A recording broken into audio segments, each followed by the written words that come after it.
क्या हुआ आज संसद में, आप ही बताइए, आप तो वहां मौजूद रहे होंगे, क्या हुआ था?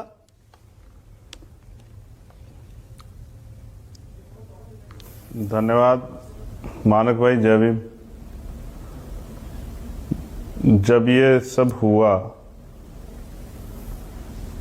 तो मैं आज के क्वेश्चन आंसर को पढ़ने के लिए हाउस में बैठा हुआ था।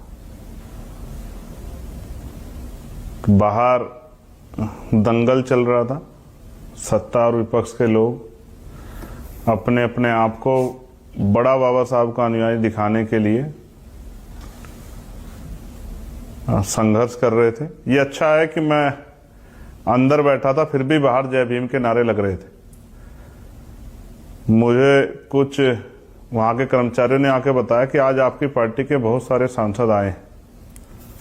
तो मैंने कहा कि नहीं, हमारी पार्टी का तो एक ही सांसद है। तो बोले कि बहुत सारे लोग, बहुत सारे सांसद नीले पटके पहन के आए, हमने सोचा आपकी पार्टी के ही होंगे। तो मैंने कहा ठीक है, इसका मतलब बाबा साहब अम्बेडकर का विचार बहुत सभी सांसदों तक जा रहा है, बाबा साहब अम्बेडकर की स्वीकार्यता बहुत दूर तक बढ़ रही है। मैंने इस बात को सोचा, तो फिर मैंने कहा कि चलने दो, जो करना चाहते हैं, सबको लोकतंत्र में अपनी बात कहने का अधिकार है। लेकिन फिर जो बाद में अंदर पता लगा कि भाई किसी सांसद को चोट लगी है, तो वो उन सब चीजों को मैं अच्छा नहीं मानता। हम लोग तर्क से, मुंह से अपनी बात कह सकते हैं, लिखित में दे सकते हैं, अपना विरोध दर्ज करा सकते हैं, और मैं इसके लिए कौन दोषी ये भी नहीं कह सकता क्योंकि मेरी आंखों के सामने नहीं हुआ। और असल घटना क्या है ये तो आपके कैमरामैन या वहां जो लोग थे या मौके पे मौजूद सांसद थे वही बता सकते हैं। अच्छा ठीक है। क्योंकि एक हुजूम था सांसदों का, ऐसा लग रहा था कि दोनों ही पक्ष के सांसद आज बाबा साहब को समर्पित हो गए और बाबा साहब के विचार के सबसे बड़े समर्थक यही हैं, जो कि सत्य नहीं। ठीक है, ओके। तो आप फिर, ठीक है, आप वहां नहीं थे, मैं समझ सकता हूं। तो फिर ये बताइए, अमित शाह का 11 सेकंड का क्लिप निकालकर जो ये कहा जा रहा है कि उन्होंने बाबा साहब का अपमान किया, आपने वो 11 सेकंड का क्लिप देखा होगा, मैंने कल दिखाया था। आपने पूरा बयान भी देखा होगा, पूरा भाषण आपने सुना होगा, मैंने पूरा बयान भी दिखाया था। क्या 11 क्लिप के सेकंड में अपमान हुआ है बाबा साहब का? देखिए मानक भाई, ये आज की बात तो नहीं है। मैंने आलू से सोना भी देखा है सोशल मीडिया पे, ठीक है। तो ये तो जब किसी को मौका मिलता है वो अपना प्रयास करते ही हैं एक दूसरे पे आरोप लगाने का। जबकि सच ये है, अगर मैं स्पष्ट रूप से कहूं, निष्पक्ष भाव से, कि वो कांग्रेस के ऊपर हमला करना चाहते थे, लेकिन जिस तरह की शब्दावली थी, वो शब्दावली में बाबा साहब का जो नाम प्रयोग किया गया और उस बात का जो लहजा था वो सही नहीं था। जो उन्होंने कहा कि भाई जितनी बार बाबा साहब का नाम फैशन के साथ रट रहे हो, अगर इतनी बार भगवान का नाम रट लिया होता तो इनकी 7 पीढ़ियों को मोक्ष प्राप्त हो जाता। हालांकि अमित शाह जी बड़े नेता हैं, लेकिन गृह मंत्री हैं देश के, लेकिन सच ये भी है कि इस देश में तो करोड़ों महिलाओं का, शोषितों का, वंचितों को जो मोक्ष का तो मुझे पता नहीं कि मरने के बाद मिलता नहीं मिलता, लेकिन उनकी मुक्ति का जो रास्ता खोला है वो तो बाबा साहब अम्बेडकर ने खोला है।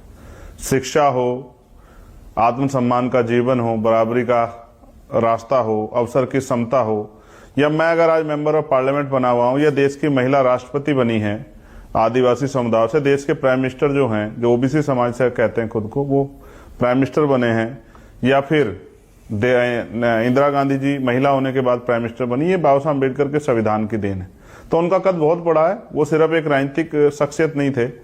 इस देश में जाति है और जातिवाद आज तक भी है। जाति और जातिवाद की वजह से उनको नकारा गया है। ये अच्छी बात है कि देश आजादी के 75वें साल में आज उन पे बहुत चर्चा हो रही है, लेकिन सिर्फ वो राजनीतिक नहीं थे, वो समाज सुधारक भी थे, वो अर्थशास्त्री भी थे, वो पत्रकार भी थे, वो विधि के ज्ञाता भी थे, वो महिलाओं के मुक्तिदाता भी थे, वो नौजवानों के लिए एक आइकन भी थे। और उन्होंने जिस तरह के जीवन से वो निकल के आए और खुद को साबित किया, वो मेरे जैसे करोड़ों लोगों के लिए, वो मैं अगर ये भी कहूं कि वो भगवान के रूप में ही है तो ये भी कोई गलत नहीं होगा। ठीक है, बिल्कुल सही है। लेकिन आपको ये भी तो तय करना पड़ेगा ना, जब आप चंद्रशेखर भाई ये कहते हैं, जब आप ये कहते हैं कि नहीं मैं तो बाबा साहब को ही मानता हूं, उन्हीं का अनुयायी हूं, उन्हीं का फॉलोअर हूं, कांशीराम मेरे आइडल हैं, आदर्श हैं, और मैं उन्हीं के रास्ते पर चलता हूं, बाबा साहब के रास्ते पर चलता हूं। तो फिर ये बीजेपी और कांग्रेस में जो ये जंग छिड़ी ठीक है है। कि बाबा साहब किसके, इन्होंने अपमान किया, 1990 तक कांग्रेस ने उनको भारत रत्न नहीं दिया, या बीजेपी ने अपमान किया, हिंदू राष्ट्र बीजेपी चाहती है, अंबेडकर जी हिंदुत्व के खिलाफ थे। आप क्या मानते हैं, क्या दोनों ने अपमान किया बाबा साहब का? क्या बीजेपी कांग्रेस दोनों ही इस लायक नहीं है चलो कि बात बाबा कर साहब को अपना बता सके? चलो बात कर लेते हैं। चलो बात करते हैं 50 से पहली, बात करते हैं 90 से पहली, बात करते हैं 18वीं शताब्दी की। क्या आज वो बातें तर्कसंगत है?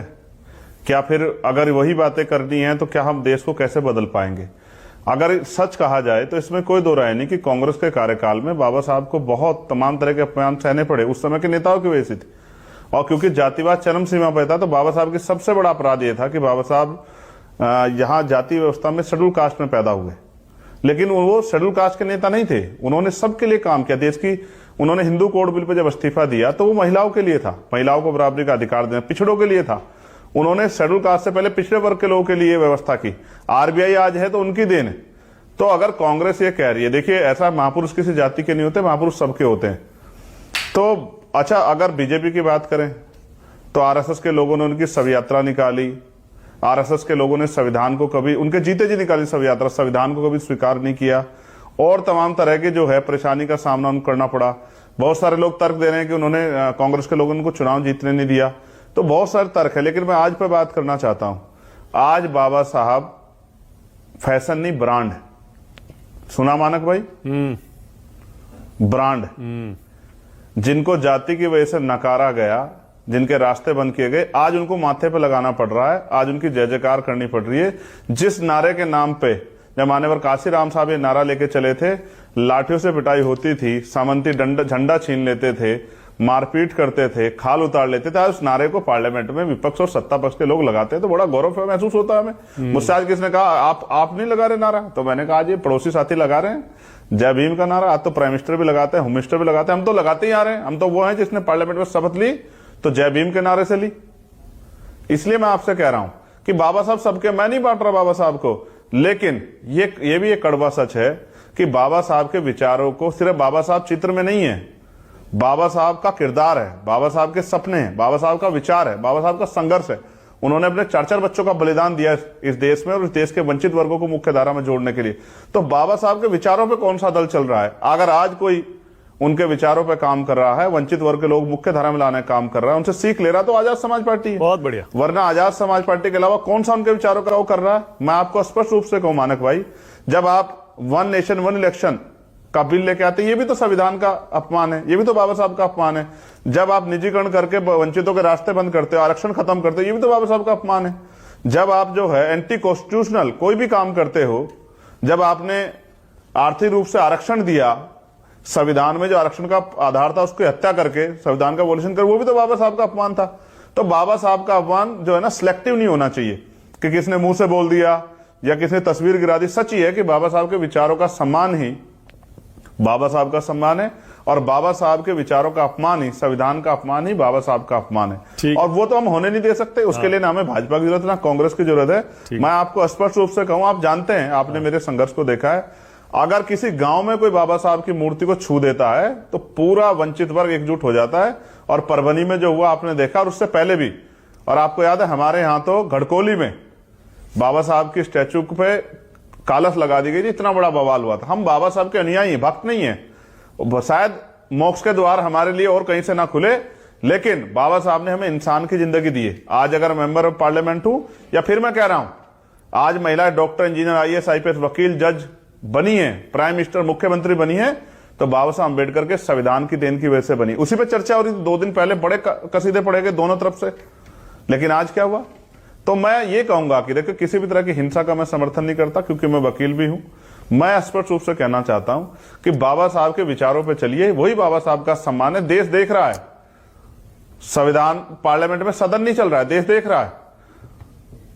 और ये ताकत देखिए बाबा साहब की, मानक भाई, कि प्राइम मिनिस्टर को 6 ट्वीट करने पड़े और होम मिनिस्टर ने आके अपनी बात रखी कि भाई मेरा ये मकसद नहीं था, मेरा ये मतलब नहीं था, मेरी बात को तोड़ मोड़ के पेश किया, ये रखना पड़ा। ये बाबा साहब, और आज के समय में किसी की जरूरी, किसी के लिए मजबूरी, लेकिन बाबा साहब के बिना राजनीति नहीं हो सकती। बहुत बढ़िया, बहुत बढ़िया। आज तो इसी जो लोग नोट उनसे पे नफरत करते हैं वो भी बाबा साहब बहुत की जय बढ़िया। करते हैं। इसी नोट पे आपको थैंक यू बोल रहा हूं। धन्यवाद चंद्रशेखर आजाद, न्यूज 24 पर राष्ट्र की बात में आने के लिए। धन्यवाद बहुत-बहुत मानक धन्यवाद। भाई, थैंक यू सो आपको मच। जय भीम भी ये पार्लियामेंट में बहुत चल रहा है।